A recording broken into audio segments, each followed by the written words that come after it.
അങ്ങനെ ഈ വർഷത്തെ ഓണം വളരെ മനോഹരമായിട്ട് ആഘോഷിക്കാൻ സാധിച്ചു. രാവിലെ തന്നെ പൂക്കളൊക്കെ ഒരുക്കി ഉച്ചയാകുമ്പോഴത്തേക്കും ഭക്ഷണം സദ്യയാണ്. സദ്യ എന്ന് തീർത്തും പറയാൻ പറ്റില്ല, കാരണം നമ്മുടെ വീട്ടിൽ ഏത് വിഷു ആയാലും ഓണമായാലും ചിക്കൻ ഒഴിവാക്കാറേ ഇല്ല. അത് നിർബന്ധമുള്ള ഒരു കാര്യമാണ്. ആദ്യം തന്നെ പപ്പടവും പഴവും നെയ്യും പഞ്ചസാരയൊക്കെ കൂട്ടിക്കുഴച്ച് അതാദ്യം കഴിക്കും.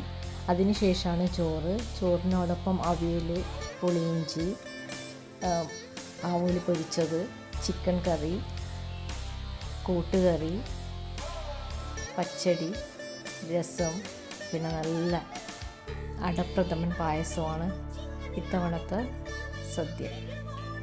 അങ്ങനെ ഒരു നോൺ വെജ് സദ്യ എന്ന് തന്നെ പറയാം. ഈ രീതിയിൽ സദ്യ ഒരുക്കിയവരാരെങ്കിലും ഉണ്ടെങ്കിൽ ഒന്ന് കമൻറ്റ് ചെയ്യണേ.